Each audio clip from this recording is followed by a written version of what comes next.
Be honest, how many times this week have you used a screen as a digital babysitter just so you could take a warm shower, make dinner, or answer a single work email? And how many times did a wave of immediate parental guilt hit you the moment you turned it on? We are constantly flooded with terrifying headlines telling us that screens are permanently damaging our children's minds. But welcome back to the Baby Mind Coach. Today we are completely dropping the shame. We are looking at the realistic, science-backed truth of how you can build an ironclad safety shield around your baby's neurological development, allowing you to use technology as a tool without sacrificing their growing brain. To protect your baby's brain, we have to look at what screens actually replace. Early brain architecture is built entirely on serve and return interactions. Think of it like a game of tennis. Your baby babbles or points, that is a serve. You mimic their sound or label the object, that is the return. This specific live loop is what tells the brain to build permanent neural pathways for speech, learning, and logic. A digital screen is a tennis ball machine. It can only shoot information out, but it can never read or return your baby's unique serves. Under the age of 2, a child's immature brain experiences the video deficit effect, meaning it structurally struggles to translate flat, 2D pixels into 3D real-world intelligence. The secret to protecting your baby isn't necessarily banning all devices.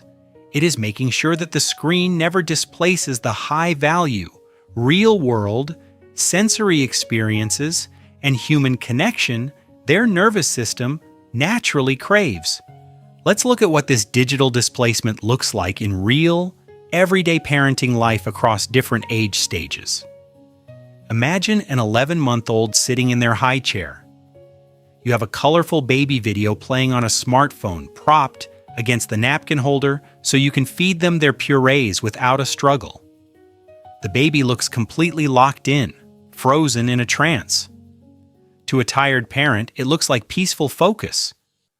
But neurologically, their immature visual cortex is simply trapped by a primitive reflex to rapid movement and flashing lights.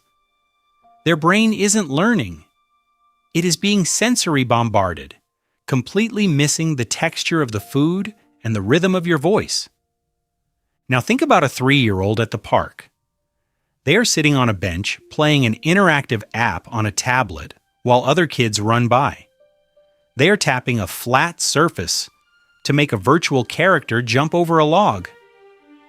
But because they are sitting still, their physical brain is missing out on the critical vestibular and proprioceptive inputs, the biological balance and muscle awareness that only come from their own real feet hitting real dirt and jumping over a real log. When the tablet is turned off, that sudden lack of high-speed digital dopamine rewards is exactly why we get an instant, floor-shaking meltdown. We live in a digital world, and you do not need to live in a cave to raise a brilliant child. Here are 4 safe, positive strategies you can start using today to buffer your baby's brain. First, implement interactive co-viewing. When your child is watching a screen, sit right next to them and act as the live translator. Turn it into a serve and return moment by actively narrating the action. Say things like, "Wow, look at that big yellow dog, he's running fast." This simple interaction helps their brain bridge the gap between 2D pixels and 3D reality. Second, curate a slow media menu. Intentionally choose high-quality content that mimics real human pacing. Look for shows with minimal camera cuts, calm, natural colors, and characters who look directly at the screen and pause, giving your child time to process what they are seeing.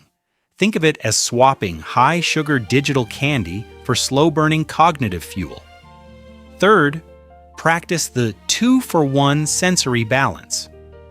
For every 10 minutes your child spends looking at a flat digital screen, intentionally give them 20 minutes of high tactile, real-world play. Let them splash real water, squish Play-Doh, or tear up scrap paper.